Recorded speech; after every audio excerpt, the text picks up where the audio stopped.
What is going on, and welcome to another episode of the Time Killers Podcast, a show about games, movies, and everything else we kill time with. My name is Neil Rivera, and I'm killing time with a guy who is watching some brand new game reveals, Matthew Field. So many game reveals. Happy Summer Game Fest season. Happy E3 season to you. This is it's here. We're here. We're talking about some new games that are getting announced here. Tis the season. Tis the season. What a time to be alive. We are here to talk about, of course, the state of play that Sony put out yesterday. We're going to be recapping that and a couple of the big announcements that have come out of that. And then the back half of the show, Matthew and I, we've got some big reviews for you. We're also going to be reviewing 007 First Light, the latest from IOI Interactive, or I guess IO Interactive. And also Forza Horizon 6, the latest open world racing game from Playground Games over there on the Xbox side of things. But before we jump into that, we want to remind you, you can listen to past episodes and find us on your social network of choice at timekillerspod.com. When you follow us, don't forget to DM us your questions, comments, and hot takes. Leave them in the comments wherever you can find us. We want your hot takes. And then don't forget to subscribe to us on whatever podcast service that you're listening to us here on, and leave us a review. Let us know how much you love us and how excited you are for Summer Game Fest. All right, speaking of Summer Game Fest, Matthew, let's talk about this state of play. Sony dropped it yesterday, so it's fresh on everyone's mind. An hour of new game reveals and updates. We're going to go pretty much like in order. Pretty much like I'm going to just like kind of run through the announcements here, and we'll kind of just do like quick reacts, how we felt. And I guess, we'll just kind of pause as we get to like the announcements that stood out to us. Kicking things off, Marvel's Wolverine, obviously Insomniac Games. This is the one that they teased out ahead of time. We got a big extended gameplay look here. This is violent. It's a violent game, Matthew. I don't know if you knew this. There's gonna be a lot of blood in this game. Very clearly, it is all about the gore for sure. Yeah. What I mean, other than that, like, what did you make of the gameplay here in Marvel's Wolverine? I don't know. I think I'm so colored by like my love for Insomniac's past titles that I am just prone to judging this with a little bit of a harsher lens here. I wasn't blown away by it, if I'm being honest. I didn't feel like they showed off any sort of meaningful twist or kind of like new element to what is essentially like the Spider-Man combat.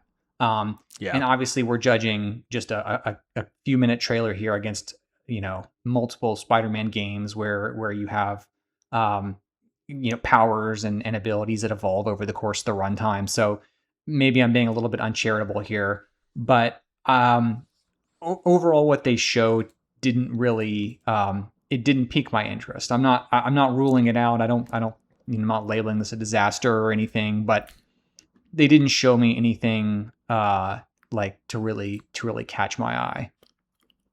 Yeah, I kind of was in the same boat as you there for a little bit, where it's like, oh, like it kind of just feels like we're going through the motions here, which I'm totally fine. Like I'm totally down for more of these games. I think it's just good to sort of like, this was very much an expectation setting sort of, presentation here. Like this isn't going to be a big open world, like crazy action adventure games that like the Spider-Man games were.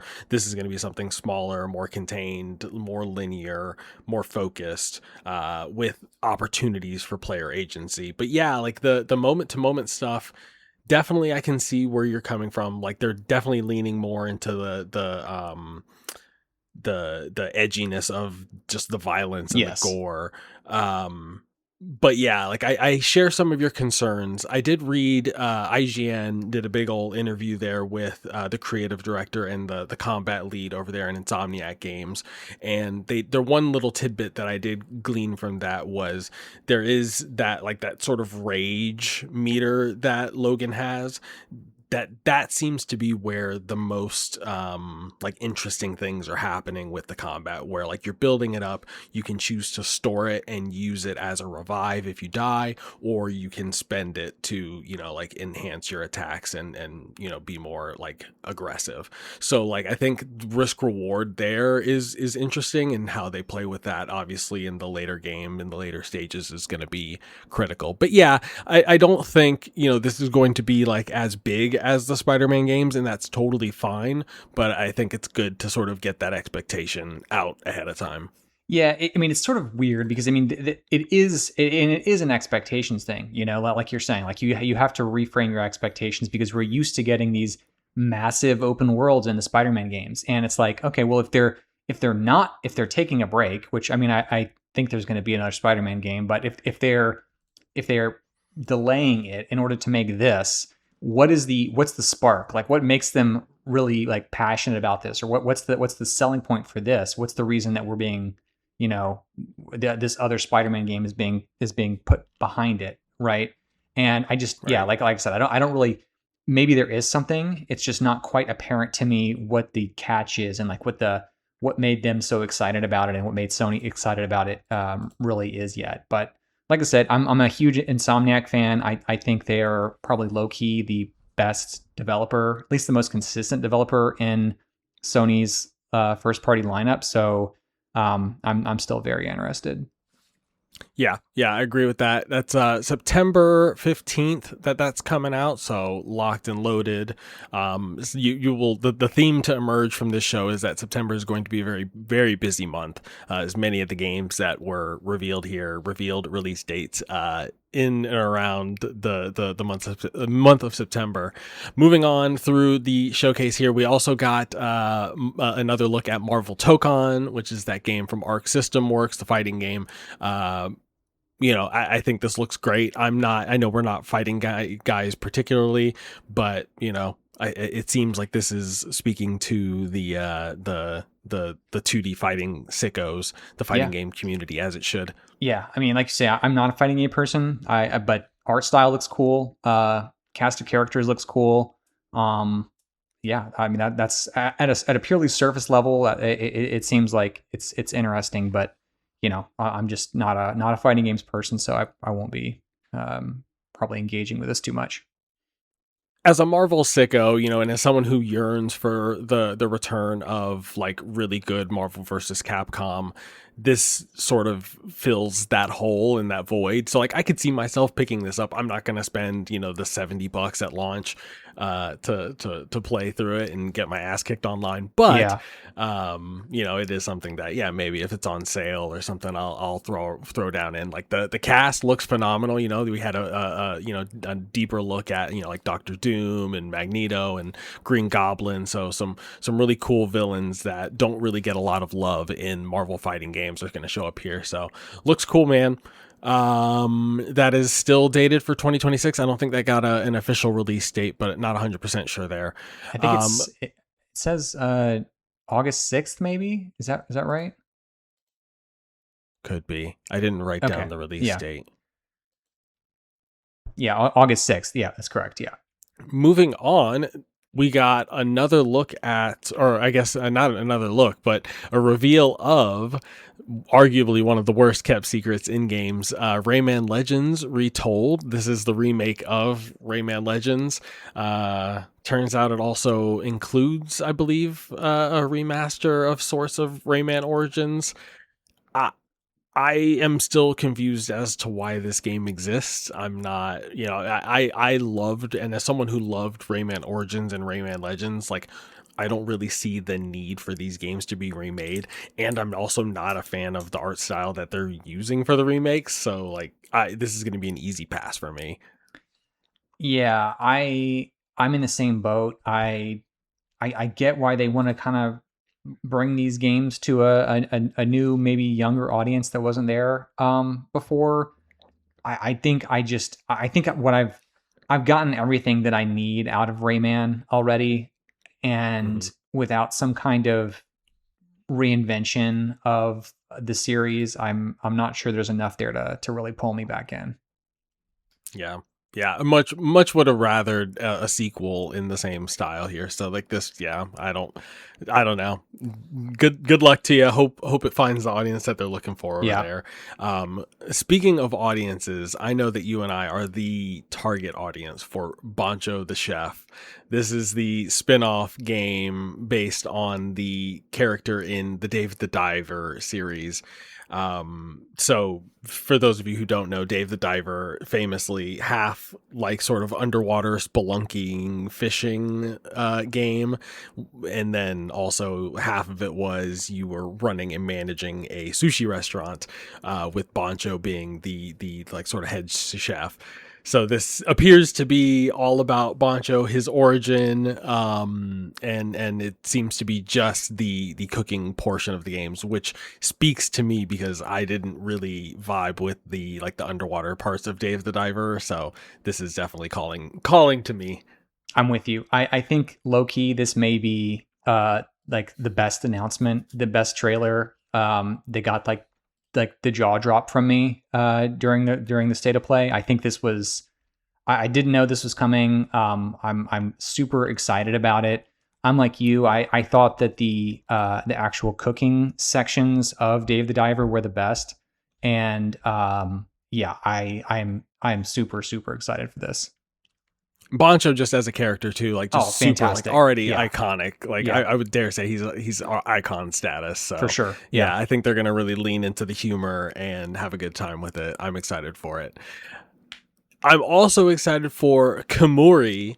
Kemuri Hunt the Unseen. This is a brand new game from a brand new studio, directed by Ikumi Nakamura, who you may remember from Tokyo Ghostwire Tokyo, when she made that announced that over at E3. I forget however many years ago. She made quite the impression at E3. So she's here returning, revealing a new game with her new studio, and it looks dope. This is like kind of like an urban anime aesthetic, but it's, like action adventure, open world.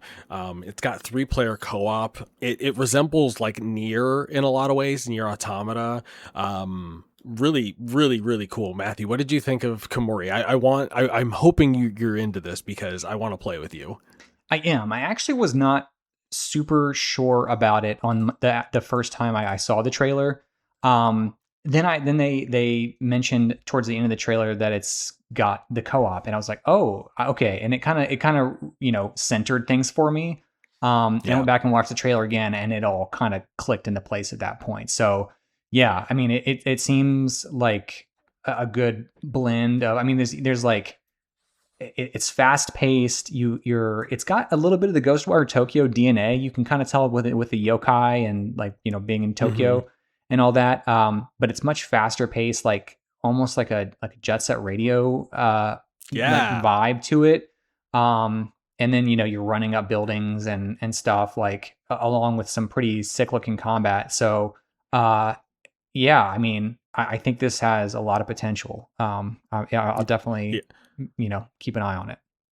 Yeah, the I forgot about like the Jet Set Radio elements and like the grinding and the yeah, like the combat looks sick, the traversal looks sick, which I think that's kind of like the two big things you need for an open world game, whether it's single player or co-op. So the fact that this has that, then yeah, the fact that it's really leaning into this like Jujutsu Kaisen style of like anime where it's like these, like moody young adult teenage boys just running around fighting demons. Like it's definitely, I feel like this has potential to be a hit.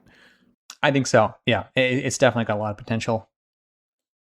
One that I'm a little bit less sure on, Tomb Raider Legacy of Atlantis. This is a remake of the original Tomb Raider game, one of 2 Tomb Raider games that's coming from Amazon Game Studios. So yeah, this is the remake here. I don't know, man. Like this didn't really do much for me. If I'm being honest, like this very much gave the impression of like, yep, it's Unreal Engine 4, Unreal Engine 5. I'm not 100% sure what they're using, but it's an Unreal Engine 5, remake yeah. of Tomb Raider, and it looks really pretty, but like kind of in a glossy, like uncanny valley kind of way. Yeah, no, what did you think, Matthew? I'm kind of in the same boat. I mean, this is one of those where I think this is maybe the third time we've seen it at an event like this. I think Hmm. I mean, this game isn't even coming out until, well, it was originally scheduled to come out this year and has been, got a slight delay until next February. Um, but I mean, I think I've seen everything I need to see. It's all just going to come down to how it plays and you know, how the game progresses. I'm sure it's, you know, it's Crystal Dynamics. I'm sure it's going to feel super competent. It's going to be it's going to run well. I'm actually I was a pretty big fan of the some of the last Tomb Raider games. I think specifically Hmm. like the you know the Tomb Raider 2013, I guess, and then Yeah, oh yeah, that trilogy, man, was really, really good. yeah, and so I mean, I think there's you know the pedigree is there. I don't think there's a real reason to doubt that they know what they're doing and that they're gonna do this. It's just how much do we care? I never played the original Tomb Raider, so it will be a new Yeah. experience for me. I don't know like whether having to fit into that remake mold is going to change things versus when they got to kind of do whatever they wanted to do with the trilogy. So Yeah. I don't know. I'm kind of like I said. At this point I think I'm just going to need to wait until it comes out and see what the reviews are and you know and all that because I've seen what I need to see at this point.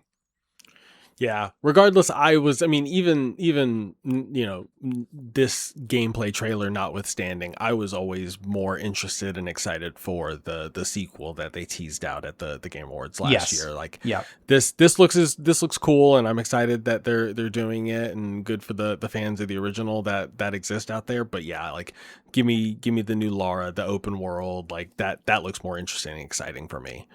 I agree. One that I sort of lost track of, and it seems like quite a few people lost track of this one. The Lost Wild. This like it's like an open world survival kind of game, but it's or not. Sorry, no, it's a narrative survival game, but it's like Jurassic Park dinosaur themed. Yeah, what did you make of this one, Matthew?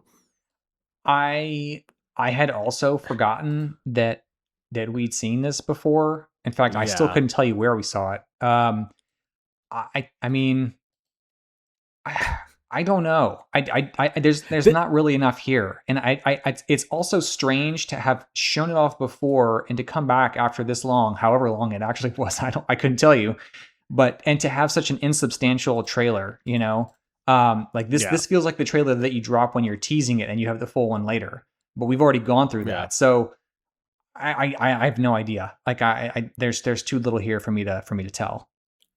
Am I crazy? Did they Isn't there also a um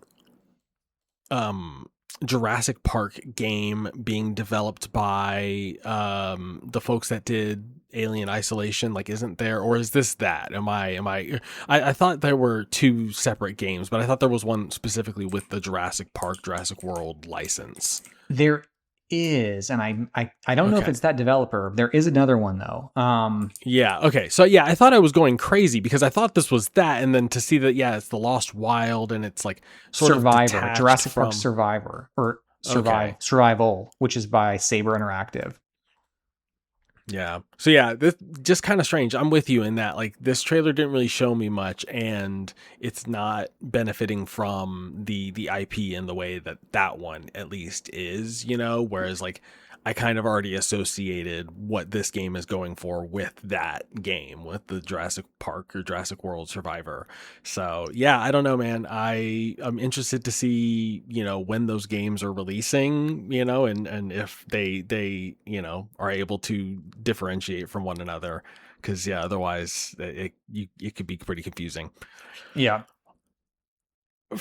Something, speaking of confusing, man, I was really confused after I saw the Phantom Blade Zero gameplay. What about you, Matthew?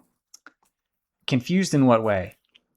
I don't know, man. It didn't do anything for me. It just seemed like it felt like every other, like what was the action game that came out last year, Rise of the Ronin. Like, it just kind of feels like it's gonna fall in that realm of, the action game that they're putting out here, where like it just seems like middle of the road. So yeah, I guess confused in the way that like this game is really hyped, and I'm trying to figure out why. Like I'm not feeling as hyped as the rest of the sort of like internet on this one. I agree, and I've kind of always felt that way. I've not. Yeah, it's gotten a big pop at some of the shows where it's been displayed. Specifically at the Game Awards last year, I think it was, where they had um, the big gameplay trailer there that was very flashy. And I've never. It's hard to put your finger on it, but I guess I do agree in that it doesn't feel like, maybe it's the engine or something here, but it doesn't feel like it's doing. It feels like it's all flash, and it's not clear if there's any substance underneath it to me. Yeah. So I don't know. I don't. Yeah, I'm skeptical of this one, but I already was skeptical of it. It's one that we're gonna have to, like, I feel like once we start seeing previews for it, and like once we get our hands on it with ourselves, that's one that it'll start to crystallize. For sure. Yeah. I mean, Uh, it's all going to come down to the game feel and all that. So it's hard to get that from a trailer. Yep. Going rapid fire, we got release date for Dune Awakening, the MMO that we previously covered when it released in early access on PC. That's coming out on consoles, including PS5. I got another look at the Dynasty Warriors 3 remake that's coming out, or sorry, remaster. Fun fact, that was my first Dynasty Warriors game that I ever played, so always have a soft spot for that one in my heart. I will Mine as not be well. buying this. Like, Yeah. this looks cool, and like, go get them, and like, I'm happy that this exists, but like, I don't know. I don't know who's buying this. Then we got a release date for the 1.0 full release for No Rest for the Wicked. This is Moon Studios, the Ori and the Blind Forest development team. This game's been cooking for 2 years now in early access, so dropping the full release in October this year. That officially makes it a Game of the Year contender, Matthew. It does. Yeah. Full release this year. That puts it in contention. And I think it. I mean, I know you've dipped into this game in early access. I've been kind of waiting. I've watched some streams of people playing this at various stages in early access. It seems like it's come quite a long way since it first launched. So I am excited to check this out.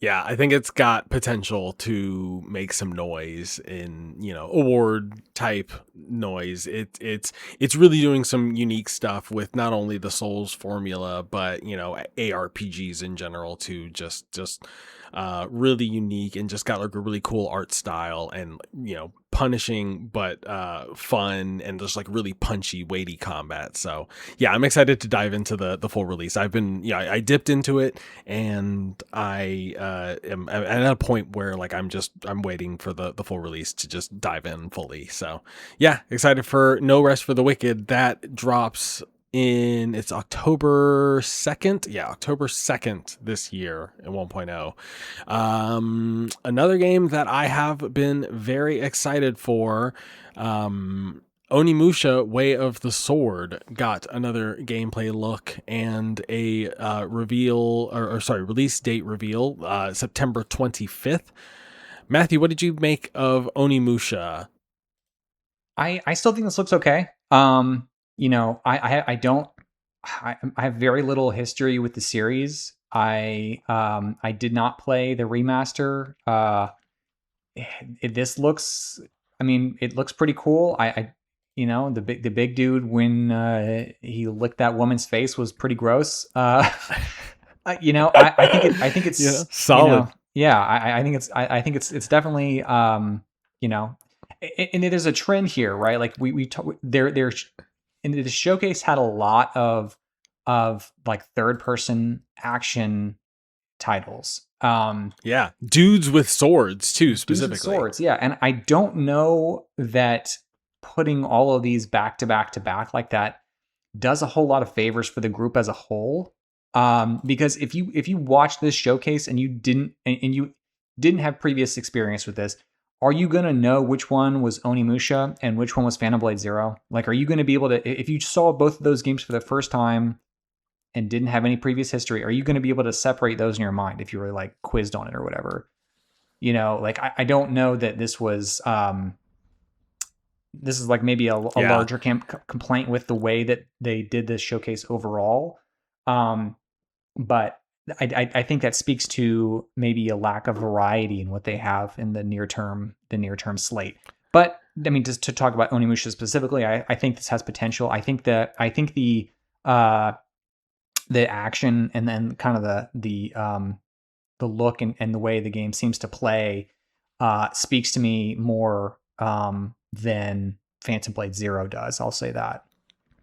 Yeah, it's interesting because I was very, very excited for this. I fell in love with Onimusha by way of Onimusha 3. And so I've been very excited for an excuse to come back to the series, even though I've had sort of limited exposure to it. And they part of this reveal was that they released a demo for it, and so I jumped in and I played it, and it's okay. Like, it very much fills, like, it sort of fits the description of these third person action adventure games that we've been describing here, where I started to find the fun in it towards the end of the demo, but it didn't really seem like it was doing anything unique to, for what modern action adventure games, is doing. It definitely feels like it's trapped in the PS2 era of Onimusha without, like, it doesn't feel like it's leveled up, at least just based on the demo that I played. So yeah, I'm still optimistic, man. I mean, Capcom's had a crazy year, so like I expect this one to still come out and like review decently well, but I wouldn't be shocked if this one is the lowest of the 4 big Capcom AAA releases this year. That's interesting to hear, and a little disappointing. I didn't play the demo myself. How do you feel? I mean, this is still the RE engine, right? So, how do you feel that it holds up for a game like this? Did it feel like the RE engine, or did it feel like maybe the engine was working against what the game wanted to do? Or I mean, do you have any thoughts on that part? It looks good. I don't think it's, in the budget department. Like, it definitely feels like it's being held back more by the budget than anything else, where like it definitely, like RE engine looks good, like the lighting, like the sort of the atmosphere of the levels look really good, but up close the textures don't look that great. The environments sort of like, like the atmosphere of the environments look really, really good, but then up close, like the buildings don't look very good. It's when I think of games like Neo and, even Rise of the Ronin and, all of these, sort of third person, Asian inspired action adventure games, I'll even throw in Black Myth Wukong in there. This doesn't really seem to be doing anything to sort of differentiate itself, even while, with using the Onimusha like license. So it remains to be seen, like with the combat. Like, I think the combat's really where they have the most opportunity. So if they can do like what they did for Pragmata, where they kind of, like have this really novel and unique twist. But yeah, like as of right now, like at least in the early goings, it's kind of, just functional. Yeah, we'll see. I guess. I mean, yeah, I'm still looking forward to it. Hopefully. I mean, the demo is probably it's still a work in progress. So maybe some of the graphical shortcomings will be fixed, and they have time to polish things up a little bit before the release date in September. Yep. September 25th. That is right around the corner. Also coming shortly after that, or no, sorry, one day before that, rather, Silent Hill Townfall. This is, of course, the follow-up to Silent Hill F that released last year. I don't think this is the same development team, though, obviously, or not, sorry, this is obviously a different development team, but just another entry in the Silent Hill franchise. This is Screenburn who's developing it, and Annapurna is publishing it. Yes. Yeah. This another look. I mean, this looks really promising. Kind of going for that like alien isolation vibe, not so much combat focused, but more, environmental, and like you have this scanner device that you're using predominantly. Looks really cool. Matthew, what did you make of it? I think I didn't. So they did a Silent Hill Townfall like showcase specifically earlier this year. Can't remember when that was exactly. Maybe it was back in February after the other state of play. And I was very excited for it at that point. I should say that Screenburn was formerly the developer known as No Code, who made a couple indie games that had a similar vibe as this. Which one of which was called Observation, which Okay. was awesome. Like I'm a big Observation fan, so I've had my eye on this game, and even before they announced that it was a Silent Hill game, I've been hotly anticipating what this team's next game would be. And yeah, I mean, this looks good. I think it's I don't know how I feel about the monster and stuff. Like it Hmm. remains to be seen how like the combat or the avoidance of combat is going to work. I'm a little skeptical about that from what they showed in this trailer. But the actual, using the radio and solving puzzles and walking around and the moodiness of the city that this is set in, that's all like that's all like right up my alley. So I'm pretty excited for this. Looks good. Can't wait for that one. I mean, I'm a rare horror game player, but that's one that I think I might jump into. Might do the rare horror game double dip between that and Resident Evil this year. One game that I fully intend to be my first entry point into the franchise is Ace Combat 8: Wings of Theve. I listen, man. I've never been like a fighter jet, Top Gun sort of guy, but man, this game looks sick. And the fact that they're sort of pairing it with this sort of like over the top anime esque, very Japanese story, like it's hitting all of the notes that I want in that sort of a game. So yeah, I'm all in on this. Matthew, what do you think? I think it looks good. I will say I'm a little skeptical because of the way I played or didn't play Ace Combat 7, which is that I was Hmm.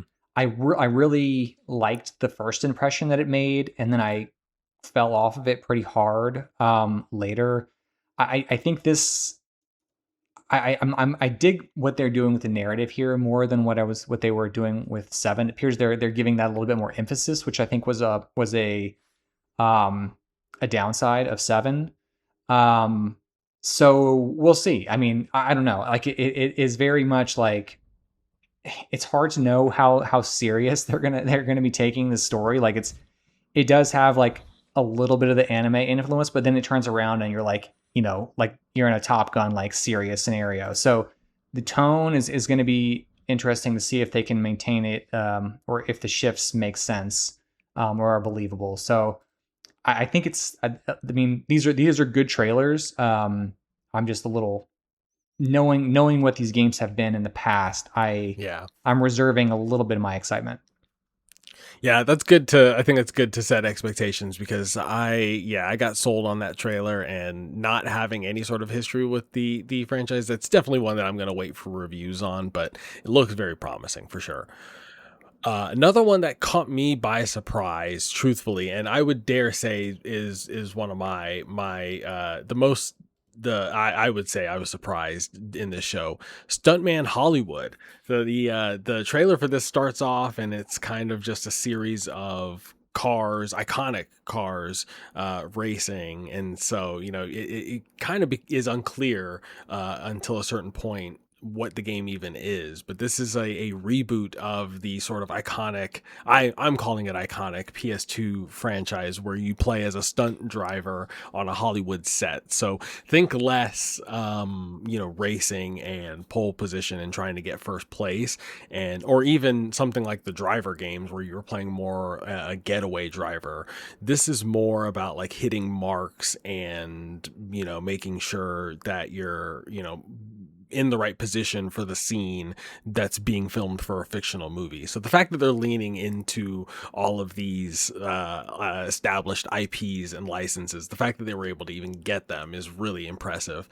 This is Saber Interactive. This is a team that has been spun up by Tim Willits. So he was longtime creative lead or a developer over there at id Software, worked on the Doom games for a long time. So this looks really cool, Matthew. What did you think of it?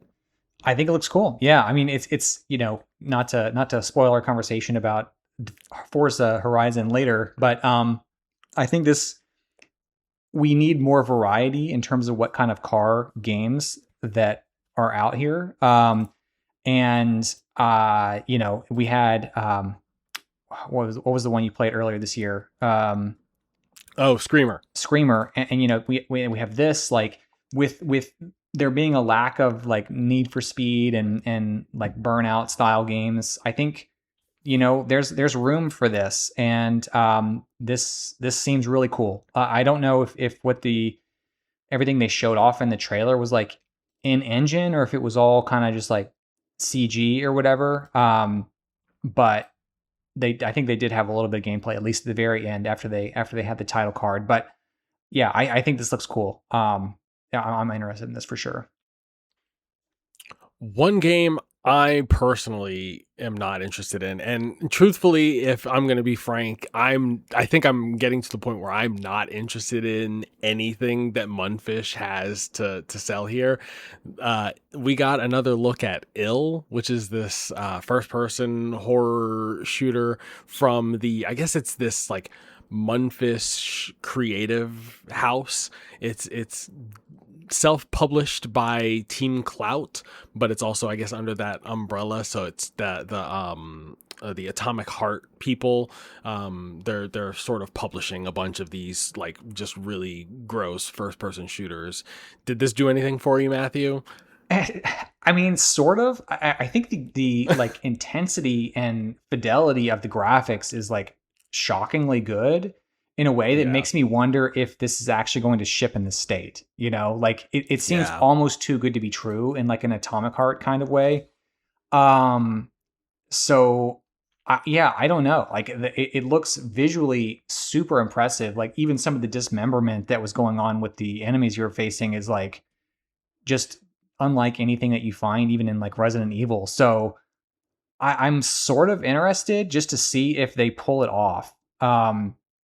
But I'm also, again, reserving my judgment here to determine if until we have like a hands-on preview or something where somebody can vouch for whether the things they're showing off in this trailer actually emerge from organic gameplay or not. I just think that's kind of hard to tell from the way this trailer specifically was structured. Yeah. I'm digging it up. So Munfish is either developing or publishing 3 games right now. So there's Ill, then there's also The Cube, which is an MMO RPG shooter, which is that one that takes place on like that like levitating cube. I think that got a reveal at Game Awards. And then they're also working on Atomic Heart 2. So yeah, lots coming from this particular group, man, and I gotta say none of it is speaking to me, but go get them. I hope you guys find your audience, and good luck. One game that I am less sort of reserved about, however, is Control Resonant, which got another gameplay trailer and a release date, September 24th, releasing the same day as Silent Hill. So yeah, once again, the theme of September being a busy month, very much a thing here. Matthew, what did you think of Control Resonant, being the Remedy fan that you are? I'm sold. I mean, I've already been sold on this game. This still looks great. It confirms everything that at least that I thought that this game was going to be doing cool in the past. Visually, the artistic kind of flourishes they're doing with the lighting and the shifts between the sort of twisted city and then the barren, like otherworldly plane. Just incredible. Like the art and art direction, art design that's going on here, combined with the action that you're going to get from Remedy. Um, I'm sold 100%. I'm still a little reserved about the combat. Like I am still having a hard time. Like I picked up Control, the original Control, earlier this year, and I'm still having a hard time making my way through that. Just some of the firefights in that. So I'm hoping that it shifting to more of a melee focus will work out better in its favor. But yeah, I'm with you in that. Just the tone, the vibe, the art, the environment, all of that stuff is really just like Remedy firing on all cylinders. So excited for this one. Definitely. I'm glad my birthday is in September because I've got an excuse to just spend a ton of money on video games, and I'm going to have no shortage of games to play in the month of September. It's going to be Matthew, packed. we got another look at Marathon. This is Nightfall, the new season that started yesterday. Can you give us a quick pulse check on Marathon season 2? Well, I tried to play some last night. The servers were down, which was not a great way for them to start their free week. And season 2 launch day, that really, Bungie just cannot catch a break right now, it seems. But I was able to clock in about an hour and a half today, get a couple runs in, and try the new Night Marsh map. And I'm digging some of the changes that they've made. They've added a couple new weapons. They've made some changes to progression. And I will say it's pretty freeing actually having your vault cleared out, starting from ground zero. You're just kind of looking to hoover up every kind of piece of gear that you can find. Like I mentioned to you before the call, like this, I don't know if it's just the influx of new players that don't know how to play the game because of the free weekend, but I was getting some good kills that I normally do not get. So it's been a successful 90 minutes or so for me to start with, but obviously still a long way to go to see what the new season offers completely. Yeah, I'll have to jump in and try it out with you just to see if I can Let's do it. sell Yeah. myself on Marathon. Yeah, we'll have to give it a try. We'll report back later on. Blowing through here, we got a last little, what is it, sizzle reel of games coming to PS Plus and, some classics. But we closed out with two big reveals from PlayStation first party studios. The first one, Until Dawn 2. This is, however, not being developed by Supermassive Games. This is being developed by Firesprite. This looked really interesting to me as someone who didn't play Until Dawn 1. Like, I know that, one of the sort of selling points on that game was how campy it was. It really leaned into the horror trope of like, a bunch of teenagers camping in a lodge. And so this one appears to be going in a more like just a different direction entirely, but like still retaining like the campiness and the over the top nature of it. So like it seems like it's, even though it's not being developed by Supermassive, it's definitely retaining the spirit of that game. What did you make of the reveal here, Matthew? I'm excited for this. I was a big fan of the original Until Dawn. I've played a few of the subsequent releases here by Supermassive. I just think that there's something really fun about getting these, real world actors together to just be cheesy and make a story that has some twists and that can be influenced by player action. Yeah. I haven't yet played Directive 8020, which just came out last month, I think. Which is kind of their next big release. But I'm interested in this. I like these kind of games. They're not high art or anything, but they're fun, and it's like a cheesy movie. Yeah. They're a good time. So seeing kind of what they've got, the actors they've got picked out for this one is cool, and interesting that they're doing a numbered entry here. I'm curious to see if there's yeah.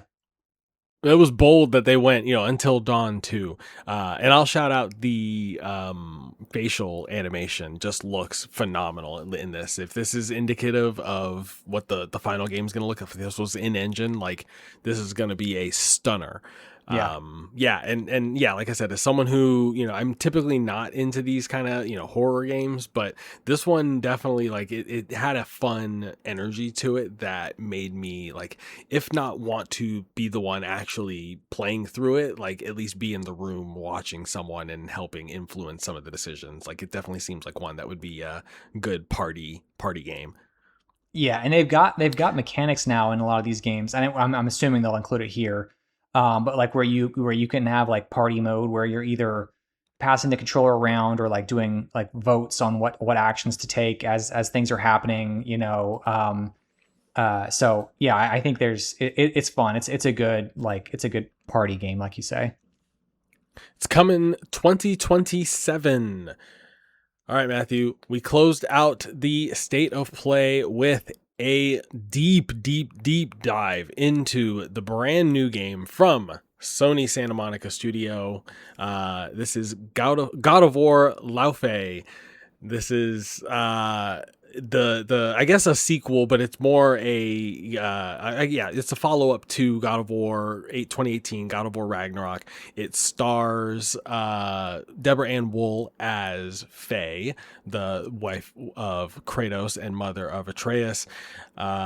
Picks up right as soon as the sort of like burning of her body at the beginning of 2018. So it sends her to this other world, this afterlife for the gods.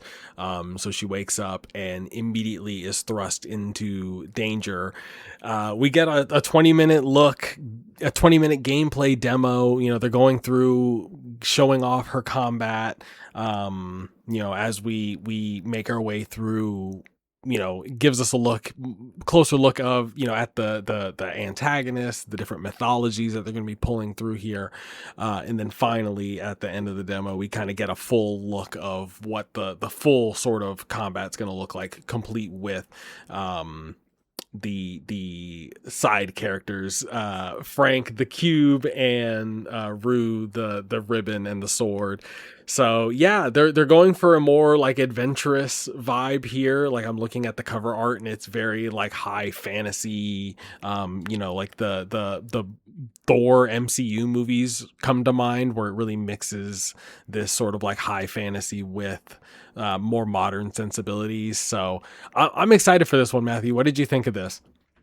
I'm excited for it as well, and I will admit that you know seeing the rumors and hearing the rumors about what this was going to be before yesterday, I was very skeptical. I think I I liked the original God of War games, like the Greek games, a lot more than I liked the Norse games. So the fact that they were deciding to stay with the Norse timeline or the Norse universe, I guess you'd say, initially made me very skeptical. I wasn't convinced by like Faye as a protagonist. I wasn't really sure. I was not sold.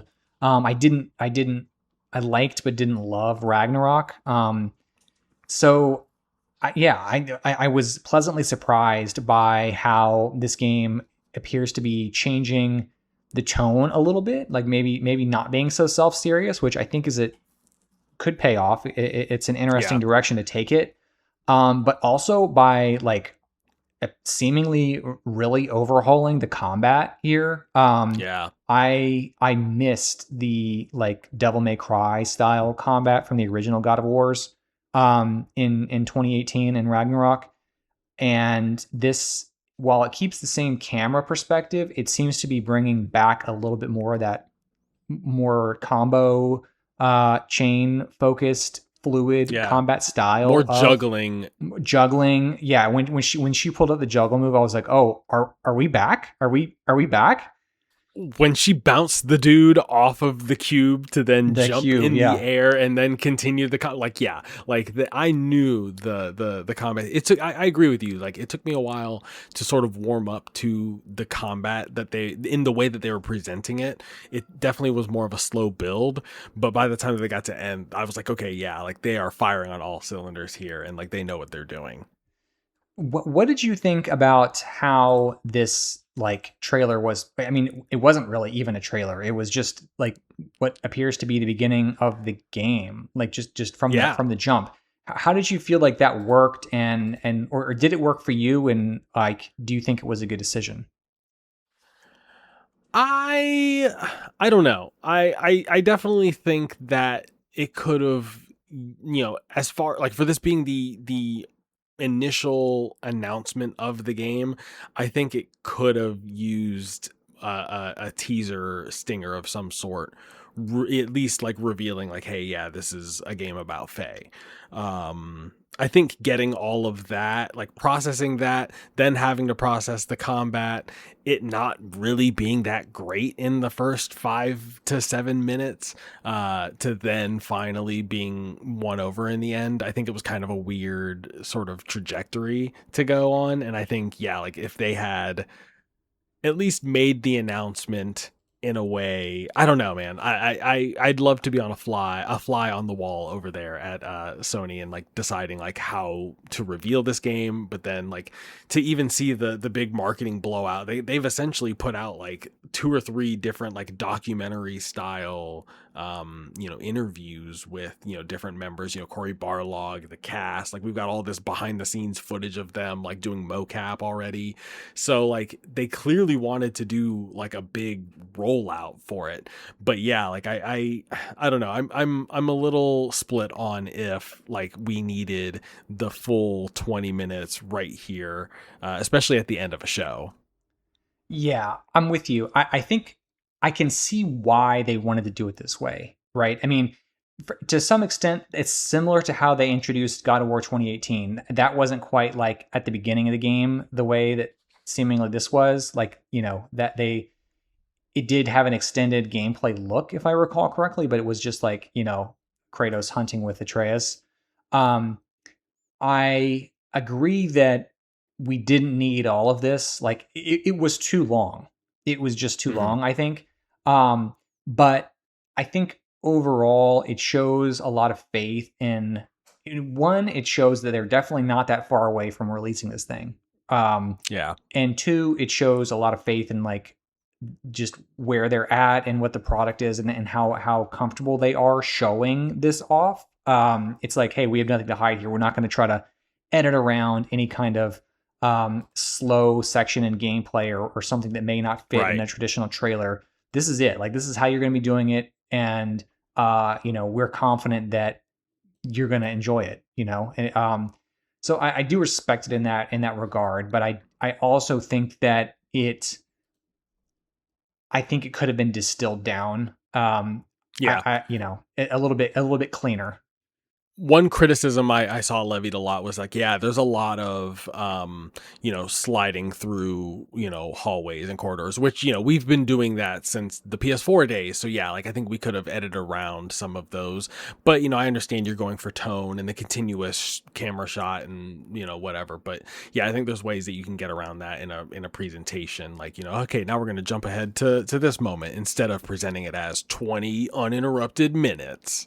Exactly. Yeah. I mean, again, this does give them an opportunity to show all of it without having to just explain certain aspects of the gameplay. But for a showcase, for a first reveal, this game it didn't get a release date or anything. Like it's not coming out in September.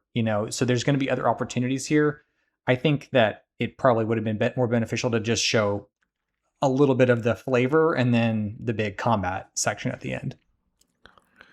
Well, I mean, between this reveal and, we're seeing, I saw some insiders, Jason Schreier said that, he's hearing that this game isn't that far off. So I, the lack of a release date or window even, it isn't necessarily concerning to me, especially because we got such a like you don't show 20 minutes of gameplay if the game isn't coming out within the next 6 or 7 months. Yeah. So yeah, I fully expect that we'll be playing this one soon, and I can't wait for it. uh God of War Laufey. Matthew, the elephant in the room here. I mean, I guess the dog in the room, or not in the room, I guess. Naughty Dog wasn't here. No Intergalactic, the Heretic Prophet at this event at all. What do you make of that? not surprising, but still disappointing to me. Um, I the Naughty Dog's complete absence in this console generation continues to honestly to be the biggest like gaping hole in the center of the Sony performance in of the PlayStation 5, in my opinion. Hmm. Not to put too much, emphasis on what I mean. We were never probably going to get more than one game from them this console cycle Right. anyway, but to not have that, it feels like there's something missing. Yeah. And yeah, it just doesn't it I don't know. I'm trying to figure out a way to distill my thoughts on this because I could talk about this for a long time. But I think too, they've sent so many mixed messages about this game. It was really the trailer reveal was what 2023 or 4 at the Game Awards. I don't remember, but they said that Yeah. after that, Neil Druckmann came out and was like, "Yeah, we waited this long because we didn't want to have such a long period between first showing off a game and when it actually released." And and yet, and here we are. And then there was reports like last end of 2025 that they were crunching to meet an internal deadline. It just seems like I don't know what they're doing, what is going on with this. We really don't even know that much about the game itself. So, yeah, we just um, got I mean, essentially was a tone piece of a trailer. Um, that, yeah, I mean, like it was very much a trailer that I was like, all right, cool, but let's see gameplay. And yeah, here we are 2 or 3 years later now. Yeah, man, I don't know. It very much like no Naughty Dog game this generation feels like an Xbox generation without a Halo, without a Gears of War. So yeah, like it's weird, and I know it's a byproduct of this, or rather the failed push into live service games is partly to blame here because they were working and using resources on this Last of Us online multiplayer game that eventually got canceled, but yeah, like I can't imagine that that's the sole reason that this is in the state that no, it's in. So definitely not. Definitely not. yeah, very interesting to see. I mean, before we move on to, take a break, what did you make of, the first party lineup, overall, God of War, Wolverine, Until Dawn 2. Like, I think it's pretty strong, despite the lack of a Naughty Dog here. Like, I think this is worth being excited for, worth being a PS5 owner. Yeah, considering the games that have launched on the PlayStation 5 in the past year, and we have these that are presumably going to take us through most of the next 12 months. With God of War maybe being the spring game next year potentially, and Wolverine in the fall, and Until Dawn slotting in somewhere around there next year as well. I think, I mean, that to me seems like they're on track from their first party studio perspective. Yeah. I think that that makes sense, and it looks good. And yeah, it's hard to fault them for getting this kind of output from the studios that they've got ready to deliver at this point. Yeah, the not Jason, Steven Totillo over there at Game File, former Axios game reporter, he put out an interesting article, basically revealing, at least through what Sony has publicly disclosed as far as their like first party sales, that it's essentially been on a downward trend since COVID, which makes sense. COVID was very much a peak for a lot of the gaming industry, and we've seen a lot of contraction since then, but there's a lot riding on, I think, this sort of next slate. I think that's sort of been indicative, like the softer sales has sort of been indicative of the lack, or like this aimless um first party publishing direction, where we just haven't really had the level of quality that we had on the PS4. So yeah, like you said, definitely seems like they're back on track. So this could be a way to sort of right the ship there. Matthew, we've been talking for an hour about PlayStation. We still got 2 reviews, so we're going to take a quick break, and when we come back, we're going to talk about 007 First Light. Stay right there.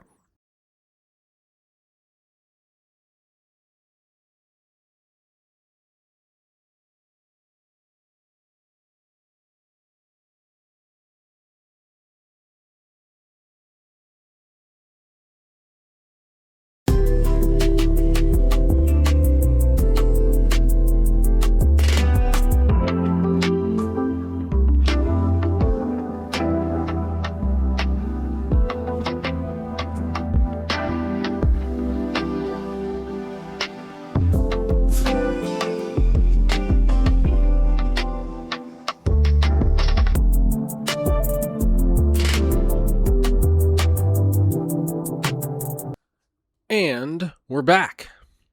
Matthew, there once was a time when you and I were growing up in the world where a James Bond game genuinely had a legitimate claim as like the greatest game of all time, that being GoldenEye 007 on the Nintendo 64. It's been an up and down road since then, right? Like we've seen just about every kind of James Bond game, both good and bad, first person and third person, cheap cash in versus loyal adaptation. And there's been kind of a really long gap in releases. I think something like 14 years. And so now IO Interactive has taken up the mantle after the success of the Hitman franchise that they've self-published after splitting off from Square Enix. And they've scored the license to James Bond, and here they are. They're putting out 007 First Light. It's the first Bond game in, over a decade. It's giving us a brand new, young, inexperienced James Bond here. And it's sort of marrying that social stealth that the modern Hitman games sort of popularized, but with more cinematic third-person action that you would come to expect from games like Uncharted and the big budget Sony games that we just spent an hour talking about. So we've been playing through 007 First Light. I've beaten it. Matthew is pretty much close to beating it. Matthew, at the top before jumping into it, give me a quick sort of, history on your time with the modern Hitman games, but then let me know, what are your thoughts on 007 from there? I have played and thoroughly enjoyed the modern Hitman games, being the ones that IO Interactive has made since the reboot. I even actually quite liked, I think it was Hitman Absolution, which was like the 2012 game prior to the reboot. I like that one too. Yeah, I'm a Hitman games fan. I don't get into like the replayable aspects of it, like where you have the different elusive targets or whatever, where you only have one shot at taking them out, or I once I've completed a mission, I'm not really diving back in to see how many different crazy ways I can complete it again, or going back for all the challenges or all that. But I like the games for what they are. I think they're fun. I think the giant like clockwork sandbox nature of these levels is super cool and kind of unlike anything else, or at least unlike most else out there. So I'm a pretty big fan of them. And I think even before they announced that they were developing the 007 game back in 2020, it was like hypothesized, or like people talk about like what's your dream company to make a game from X property or whatever. And I think we all everybody who was an IO fan was wondering or hoped that they would get the 007 license to make a James Bond game, just because of how seemingly what a natural fit it would be with the way that they make their Hitman games. And then it happened. I think rarely has there been a better match between developer and licensed property. I mean, other than probably Insomniac and Spider-Man, I would say. Yeah. I think they I have some gripes that we can get into, but overall I think they, the hype was there. They knew what they had to do, and they pretty much stuck the landing. Yeah. I agree with you 100%. The hype for this one was there, and they completely exceeded my expectations. I kind of, like you, enjoyed the older Hitman games, but haven't really gotten into the newer ones, primarily because of how open they are meant to be and how replayable how much they emphasize the replayability in the design of those games.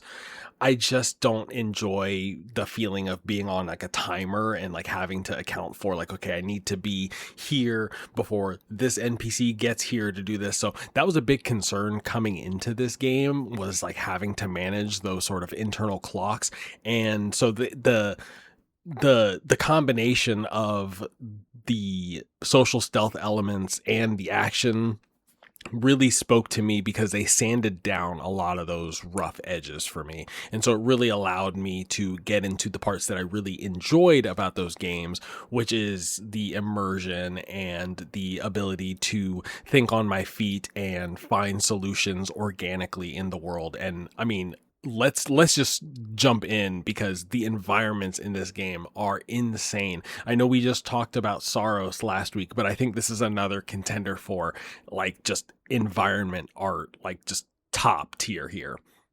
It's excellent, and they have such a, again, IO, they know how to make sort of like a rich opulence, like a very expensive looking Yes. set, which just like perfectly meshes with like a Bond villain scenario, or like a really lush looking tropical resort where, it looks like it's too good to be true, and yet there's something seedy going on underneath. Like they know how to do the world design. They know how to make the places feel distinct. And I think that it comes down to the intricacy of the level design itself also. Like it's not just Yeah. an aesthetic choice, but also the way they set up their NPC patterns, that the way the NPCs walk through the levels, and the way that you can interact with all the different elements. It's very intricate, and it's very detailed. And that is something that they really carried over from the Hitman games, and it feels right at home here. Yeah. So I mean yeah, exactly. So I mean diving into it in more detail here, right? You're essentially what you're doing is James Bond, obviously the sort of early goings, you're going through your training, your MI6 training. Obviously a lot has been made about how fun the training montage is there. I think they handled it really, really well of just incorporating, introducing all of the different gameplay mechanics to you through a really flashy training montage that you would expect in a Bond movie. But then, yeah, essentially what they're doing from that point onward, essentially from your first mission on, is rotating you between these more open, slow stealth sequences where you're having to navigate these big open environments, and then funneling you through the more linear action oriented sequences. What did you make of the combination of those, two elements there? Do you feel like they sanded too much of the Hitman games? Do you think there's too much of the Uncharted action here, or do you think it was a good mix? Yeah, I think if I'm going to say what my biggest complaint is on the game, it's that, if we have the imaginary slider between Uncharted and like Hitman, I think they've slid the meter a little bit too far towards Uncharted. And not to say Hmm. that it shouldn't have been slid in that direction at all. I think by nature of it being James Bond, by nature of it being a linear game, being more story emphasis, all these things that you want out of a game like this, it naturally has to trend over in that direction. But I do think they filed away a little bit too much. There's a couple of the more linear action sequences where you don't get that social stealth dynamic that don't work as well for me. That either drag on or just feel like, I like the melee combat in this game. They kind of go heavy on the melee combat in the Hmm. early levels, and that's just not a strength of this. Like it's fine in short bursts when you're stealthing around, and then you maybe get caught by a guy and you have to fight like two dudes in hand to hand combat, and that's it. Like that's fine. But and maybe it was just the way I played or approached some of these levels, but I got stuck in some sequences where I was just having to fight a lot of dudes. Um, and The or enemy like, AI acts a little wonky too in those situations because yeah. I would I would argue, I think there's an argument to be made that losing some of the Hitman immersion is okay because they make up for it in sort of the way that it acts or asks you to make similar decisions in the heat of combat, right? Like the combat is really punchy and it's weighty and like it feels really good. But yeah, I agree in that there's some scenarios where you are just surrounded by like 20 dudes, and like in a realistic situation, like one of those dudes is gonna just pop you in the back of the head and like it's game over. But for some reason, when the game transitions to more hand to hand focus, all of the guys just decide like, oh yeah, like we're not going to use our guns anymore and we're going to try and punch you. So yeah, there was a weird disconnect there, and like there's moments in there, but I think overall I enjoyed the hand-to-hand combat a lot, just because it felt very improvisational. It felt, like I felt like that's where I felt like I was making the most choices of like, okay, do I go loud, yes or no? And then even if I do go loud, okay, what are my options available to me? Can I use my gadgets? Like I think they give you a sheer the volume of things that they give you to interact with the world make up for the amount of things that the amount of influence that you have in the world versus something like a Hitman. I think that's fair. Yeah, I think it's purely a preference thing. I did enjoy those, like, I mean, and there's shooting sequences too where you have that improvisational aspect as well, where Mm-hmm. you unload your last clip or whatever, your last bullet, and you're out of ammo, and then you throw your gun at the dude's head and So may lay good. him down, and then like pick up his gun and keep shooting. Like the way that it flows in that way, it feels very good, almost in like a John Wick sort of way. The animation is so good. Everything flows, from one move into the next really naturally, especially when you incorporate the environment. Different, elements of the environment can hurt enemies as well. Like I do think the hand-to-hand combat's it's not perfect for sure. Like I definitely see some of what your criticisms are. But like I enjoyed like how adaptive it was. Yeah, and I think so. Like largely, I think the balance is pretty good between the action and the sandbox. I wish if I was gonna tweak this game to my precise specifications, I would maybe make the social stealth sections a little bit more open or longer Yeah. or wider, I guess I should say, and have the action sequences be a little bit shorter or more interspersed. And that's just what I would prefer. But overall, I Yeah. think like it has a propulsiveness to it that does really carry you through, and I think that is important to Mhm. maintain. They juggle a lot of different gameplay sort of systems as well, right? Like these slow paced methodical sequences where, you're navigating. I mean, it's essentially a walking simulator. You're just walking from location to location, maybe sneaking into an office building, maybe pickpocketing at a guard. You're not really doing much in these sequences, but they're feeding you, story, and you're getting a lot of character development, which, we can get into the characters and the writing here in a second. But and then, they're also doing these sort of big bombastic, action set pieces. They're doing these sort of big arena shooter sequences. There's some stealth, takedowns as well. There's a lot that this game juggles, and I think it does a good job of like, okay, yeah, now we're going to do a sequence where you're predominantly, messing with your gadgets, and okay, now we're going to do a sequence, it's a social stealth sequence, and okay, now we're going to have an on rails shooter kind of experience. And so they're able to, I think all of the different gameplay mechanics are good to excellent enough to where that they're able to, combine them in interesting and fun ways that propel the narrative forward. I agree. Yeah, the mix is very good, and they, like I said, outside of the like the melee combat, I think everything else feels really good. And I have to Mhm. think that part of the way they're able to accomplish this is because they're using their own in-house engine, which they've tuned over the years with Hitman and all the different various gameplay scenarios that can arise from that, and then further expanding it for this. I just like I read somewhere that this game was developed on like half the budget of what a normal AAA game is developed on. Yeah. I have to think that a lot of that has come down to just really efficient use of their own in-house engine. Like in some aspects of it, like you can tell like they didn't, like the way the clothes move is not always great, but they spent the money and the attention focusing on like the things that were really important, like the Yes. faces, the animations, the fluidity of some of the actions, to where the things that are not top notch are totally forgivable, or maybe you don't even notice them. I think they were Yeah. really smart about how they prioritized the engine and the performance.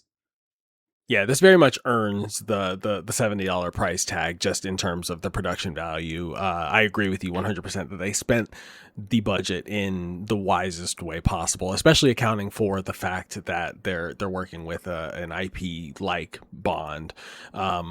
Yeah, let's get into the story here.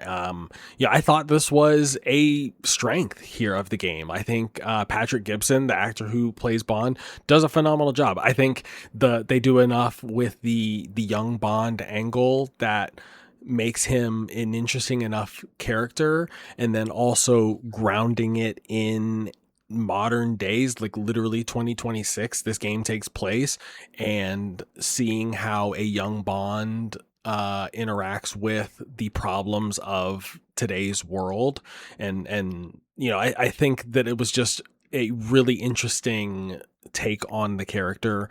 I'm by no means a Bond expert.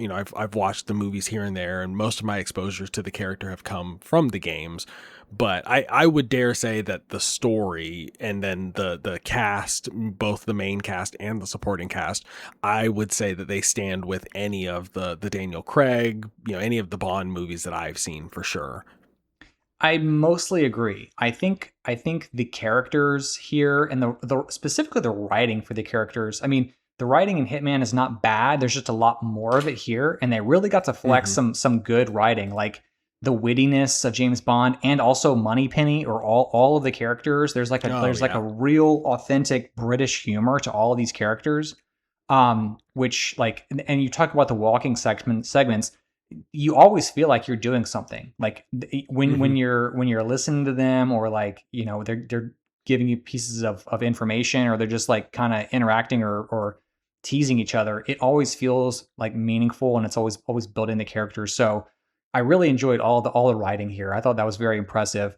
And on this James Bond interpretation specifically, I agree. Setting it in today's age as an origin story is not really something that, I mean, I have not seen every James Bond movie. I haven't seen, all of the older interpretations, but I don't know that we've done a James Bond origin story in film yet. Hmm.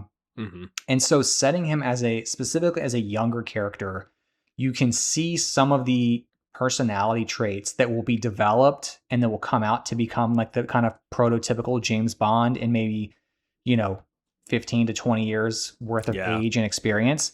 But what I thought was really well done is that, in setting it today and setting him as a young Bond, he is perfectly written and acted as a Gen Z James Bond. Yes, Like absolutely, like 100%. it is uncanny how well they nailed that. Whether they intended that to be the case or not, I mean, I just thought it was super impressive the way that the James Bond personality traits fused with like a Gen Z person, like a Gen Z aged person of that age Right. today, The like sequence where meshed you're moving perfectly. into the sequence where you're moving into the apartment with Cressida and the other agent, Monroe. like, and just, yeah, Monroe, and like you're seeing all the sticky notes that they're leaving each other, and just the way that they talk to each other, and like it humanized him, like James Bond, in a way that I had never gotten from any other piece of media ever, and like it just made me root for him in a way that like none of the movies ever made me want to. And so like it made me, when he did start, kind of falling into the sort of James Bond stereotypes, it almost made me like, oh yeah, like look at my boy, like he's finally coming in. It made me like appreciate seeing that character come into the role, that I, in the way that I would expect him to. So yeah, definitely well done across the board on the writing and the acting. It was a standout, and I was not expecting it to be. Yeah, I wasn't either. I will say so that my one complaint that I didn't get to was, and I haven't completed it yet, so I don't know exactly how it all wraps up. I think, you know, one of the main, like the big memorable features of James Bond movies, like the best James Bond movie, is having memorable villains. I don't think this delivers on that, unless there's some kind of late game twist I'm not anticipating. So caveat that. Hmm. Hmm. Um, I don't think this nails like the super memorable Bond villain. I think the villain or villains as they've been presented to me so far are not super interesting. I think the overall arc of what they're saying in the story, which I'm not going to give away, but it's very topical, obviously. Yeah. But I think that's well enough done. But in terms of like having like a, like a truly evil Bond villain or someone who's like super compelling and like the equal to James Bond's, Yeah. to James Bond's character, I don't know that it fully has that. That's one element that's lacking. Even coming out on it, like having rolled credits, like it's unclear to me, like even from a marketing perspective, like who's the Bond villain, right? Like, you think of Casino Royale, like you think of Daniel Craig v. Mads Mikkelsen, right? Like you think of Exactly. Christopher Walken in the classics. So yeah, everyone who, but like, yeah, like I don't, knowing how the story shakes out, like there is not that, like, I dare say that they almost tried to pitch Lenny Kravitz's character as that, but he's very early on in the game and like is not a factor at all. So yeah, like I think I agree with you that that's probably one of the weaker part of the story of the narrative, is that there isn't really someone that you could call an equal to Bond. It gets close at the end. I won't spoil it, but they do have some fun, and like the last 2 or 3 missions, it really ramps it up in terms of just the Bond factor, and like that's really when you start to see the environments and the, it really leans into like more campy Bond elements, and I think it earns it, and it deserves, it almost feels like a victory lap. So I think you'll enjoy it when you get to it. Yeah, I'm looking forward to it. So yeah, obviously the game has come out. It's a success. It's sold something like 1.5 million copies in its first 24 hours. So critical success, commercial success.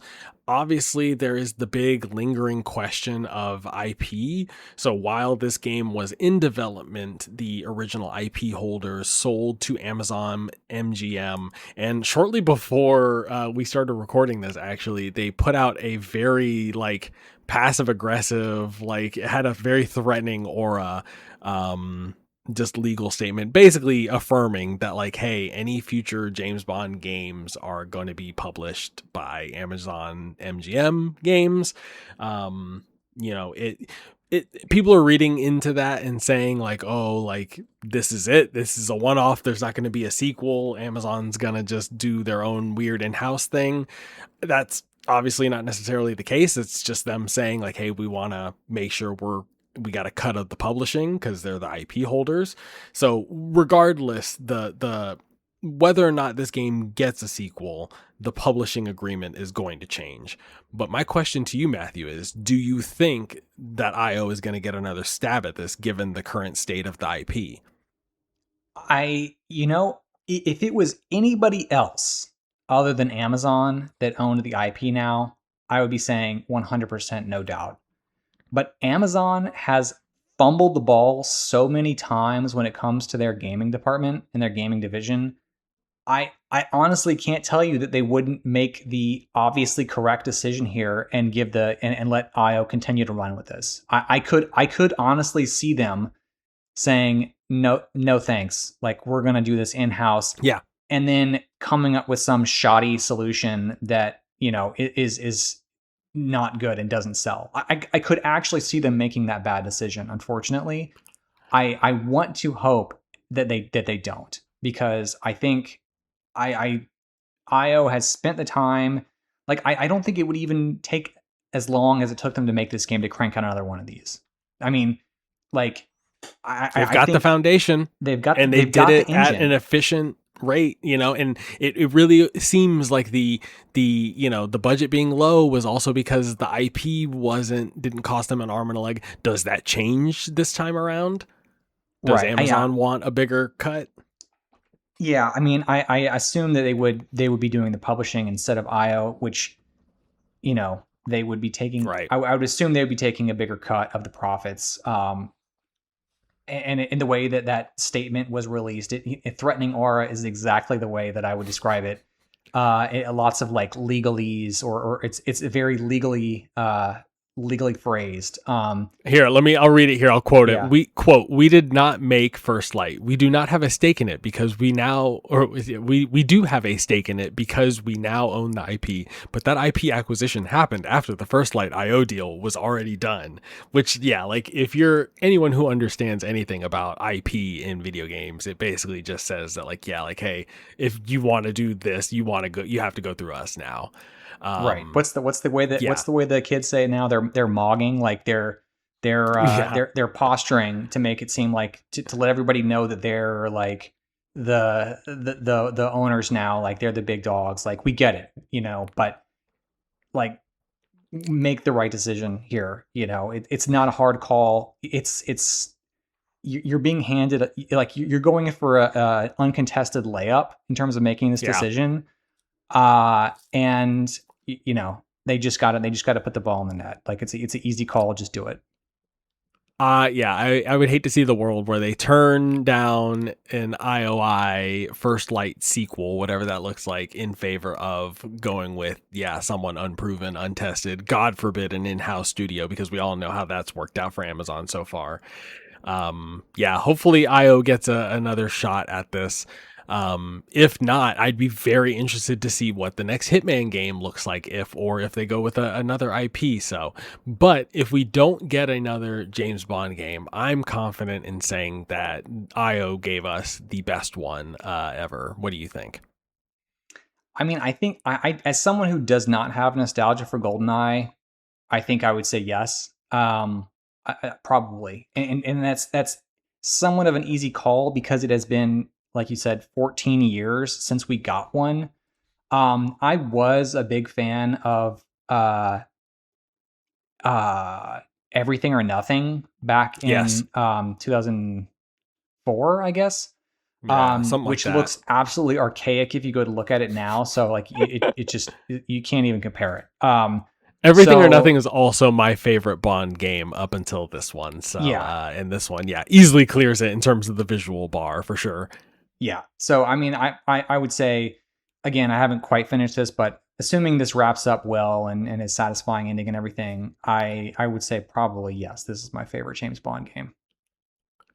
It's 007 First Light, everyone. PlayStation 5, Xbox Series consoles, and Windows PC. Nintendo Switch 2 version is also planned. It's supposed to be coming out this summer.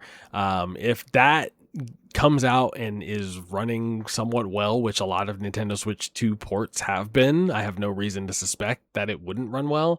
That could be a really good game on that platform. So yeah, check it out, y'all.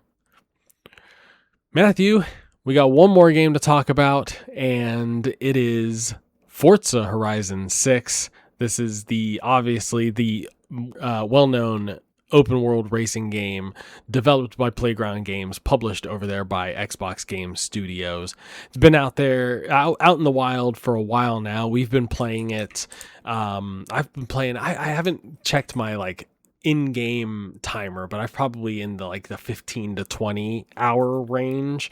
But yeah, what are you thinking so far of Forza Horizon 6? This is like I said, Forza Horizon open world.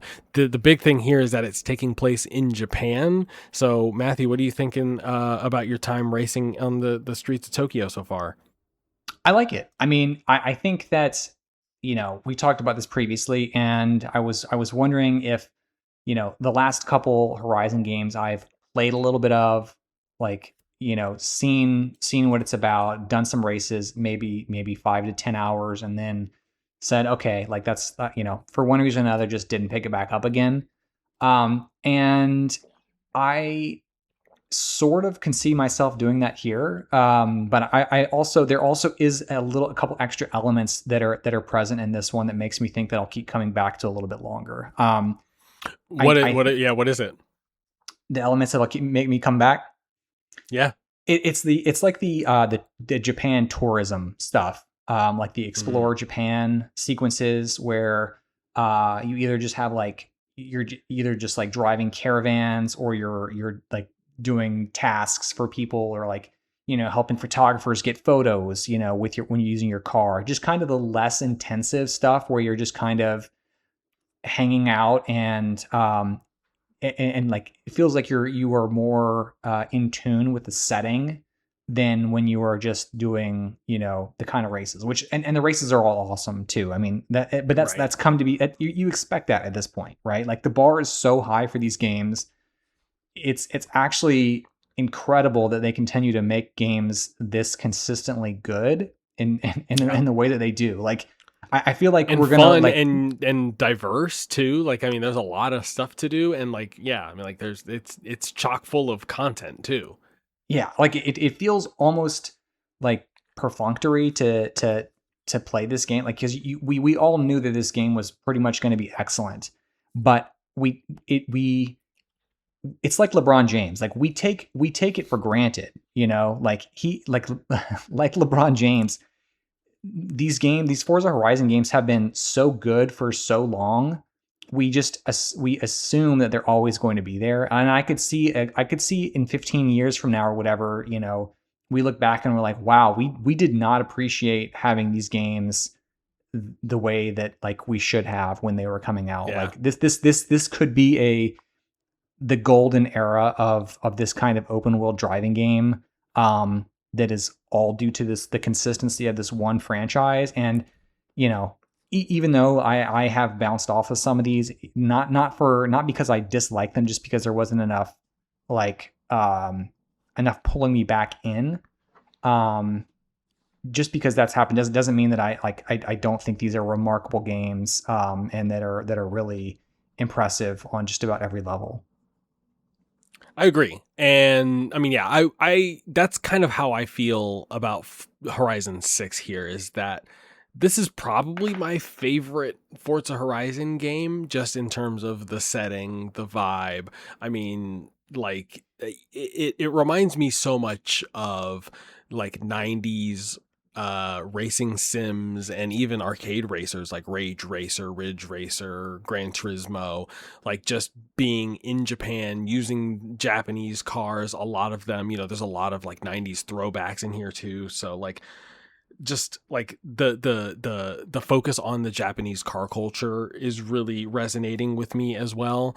But yeah, like it does, I do feel a lot of that, where like I do feel like I'm taking the game for granted beyond just the like appreciating the vibe and the location and the setting. I think, and I've really struggled with like trying to find like the criticism that I can levy, because I agree with you in that like these are kind of the ideal perfect open world racing games. Like I have not wanted to buy a racing wheel more than when I'm playing this game and just drive around Japan. But I think the thing that is keeping me from like calling it like, okay, this is unequivocally like the definitive like racing franchise, meaning Forza Horizon. And I think it has to do with the progression, where like both in the unlocks and just in how you sort of quote unquote level up your cars, I'm just being thrown rewards like they're candy, and I feel like they don't mean anything, and that they don't have any impact. So, and I think really I think I'm just looking for Need for Speed Underground again, where like Yeah. I'm feeling like I'm buying my car and I'm kind of incrementally upgrading them and taking part in, more advanced races. And like there's a level of that here, but I feel like the cars, you buy them, you can tune them if you're a complete like gearhead sicko, which I am not. But there's no other, like the upgrade system is essentially just like XP boosts and like the unlock wheel spins, and just like I feel like none of it is really consequential, and so I don't engage with it at all. Yeah, it's like the carnival effect, right? Like there's lots of like you say, spinning wheels and bright lights, but it's there's not much of substance underneath it. Like um there's no friction. It's like a frictionless experience, and you're not gaining anything meaningful from these like random unlocks that you're getting. You're just collecting it. It's just something to flash in front of your face and then go away. So I agree with you. That stuff does not feel good. I don't know, but I think that stuff is are not things that people really enjoy. It's just that they're easy to write off, or it's easy to ignore Yeah. those things because everything else is so good, you know. And Yeah. like you mentioned, like they do like it can be a frictionless experience. I mean, there's the new feature here where you can basically put it on autopilot and you can just have the AI drive you wherever you want to drive in the game world. Yeah. And you put it in cinematic camera mode, and it just is going to just like it's like you're looking at a screensaver of a Eye car candy, driving across man. Japan. Yeah, and there is that. So like it is both more friction free than it has ever been before. But then if you really do want to dig into it, you have, like you said, they've added more like tuning. You have like real time car destruction, like the Weather, like the way that you're, like you have different sort of like road conditions that you have, different tires that you can account tire for, wear. Yeah, snow. Yeah, like the detail is still there, and like there's definitely like the racing sim DNA still there. But yeah, it gets lost under the sort of like the bubblegum exterior. yeah, simply because the default experience is that like it is less friction, like it is frictionless. So I Mhm. think, yeah, I mean, and you can we could talk about like the how they sort of mismanaged the Forza Motorsport side of the Yeah, franchise, and had to port some of those more hardcore aspects into here to keep those fans happy, despite Forza Motorsport no longer really receiving updates. So existing. yeah, that's one thing. But yeah, I think it really like, and that's again, it's something that we're we're talking about in a negative tone, but it's actually kind of a positive in that this game is whatever kind of driving fan that you are, you can get it out of this game. You know, Yeah. it's just you like it is. I don't know. I don't have I don't really know that I have a point beyond that other than to say that like um you know, you have to choose you have to choose the way you want to interact with the game, and find the experience that is going to give you the most satisfaction.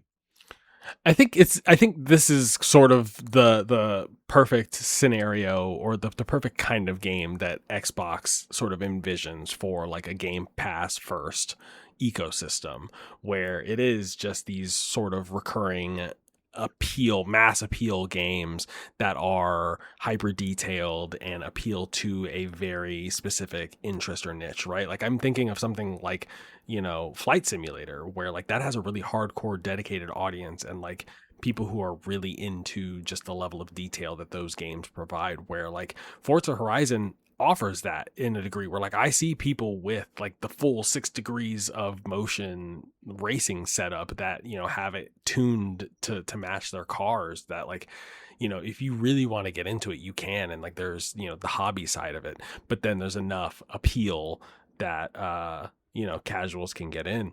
So I mean, like like I said, I think there is criticisms that we can make about it being frictionless, but I do think that, yeah, like this is the formula that these games are just going to, that it works for the games.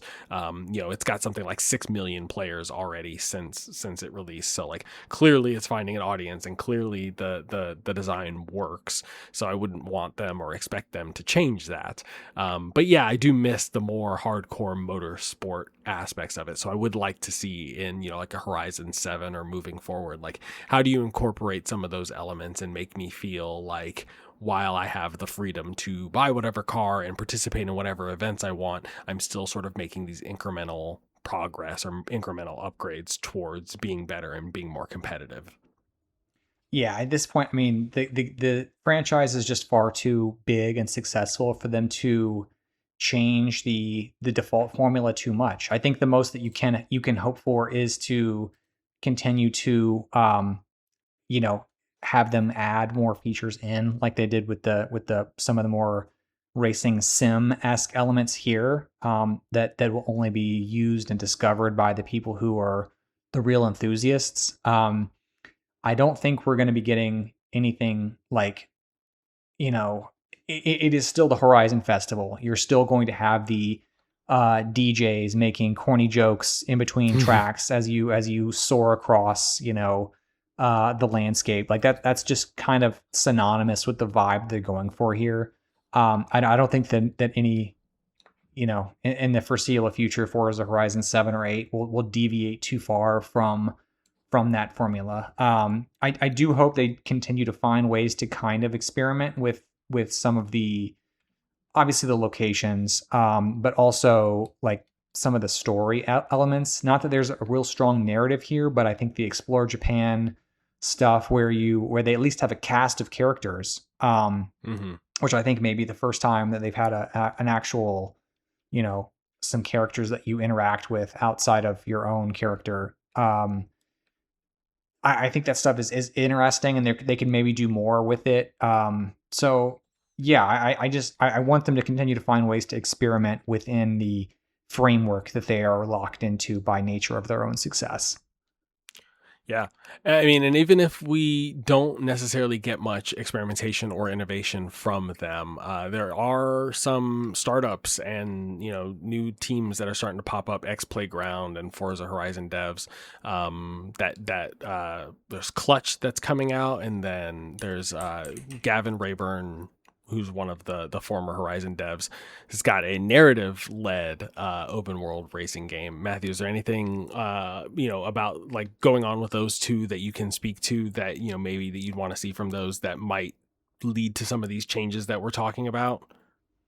Yeah, I mean, I think the fact that you have Clutch, which has got the it's the creative director for like Forza Horizon 4 and 5, making this game, and then Gavin Rayburn, who was the co-founder of Playground Games, and was there for at least the first 3 Forza Horizon games, I think.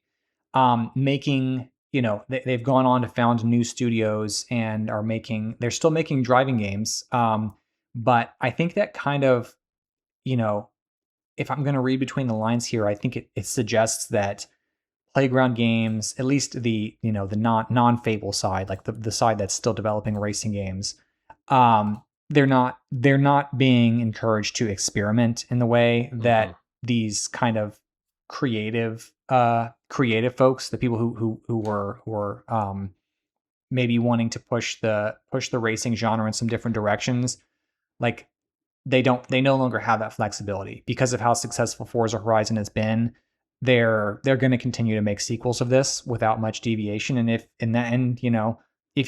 these developers want to do something significantly different, then they're going to have to go to a different studio to do that. So, and there's nothing wrong with that. That's just the reality, I think. The way that I'm reading it, I'm personally excited about seeing some narrative driving games. I think Clutch sounds promising, and the teases that Gavin Rayburn has given for his own open world driving game that sounds sort of similar seem very cool. Those that are not familiar with Gavin Rayburn's history, he's founded like 3 studios and made a bunch of successful driving franchises even before Forza Horizon. So, if someone's going to do it, he's going to do it. And I think the best takeaway from this is that Forza Horizon has shown that there is a huge market for this, and these other studios are able to get funding for their sort of similar takes on the genre. So that's at least exciting and good news, and I'm looking forward to seeing those as well. Absolutely. Yeah, we've got, we had Screamer release earlier this year, Star Wars Galactic Racers coming out later, and, of course, Stuntman Hollywood, which we talked about earlier at the show. So, yeah, I mean, like, definitely a market for driving games, racing games, things where you're driving a car. So, be interesting to see where it goes from here, because, yeah, it definitely seems like we've reached the peak of the mountaintop, so to speak, with Forza Horizon 6. Speaking of reaching the peak of the mountaintop, we've made it to the mountaintop of this episode. We are going to sign off for tonight. We appreciate you guys joining us, but before we log off, we want to remind you guys, You can listen to past episodes and find us on your social platform of choice at timekillerspod.com. Don't forget to follow us and subscribe. Leave us a comment. Let us know how much you love us. DM us your questions, your comments, and all your hot takes. Anything that we've said here that's got you feeling all riled up, please let us know. And then if you're listening to us on a podcast service, don't forget to subscribe to us on there and leave us a review. And with that, Matthew, anything you want to say before we sign off? As last time, I'll see you out on Top City. We'll see you out on Tau Ceti. Y'all have a good night.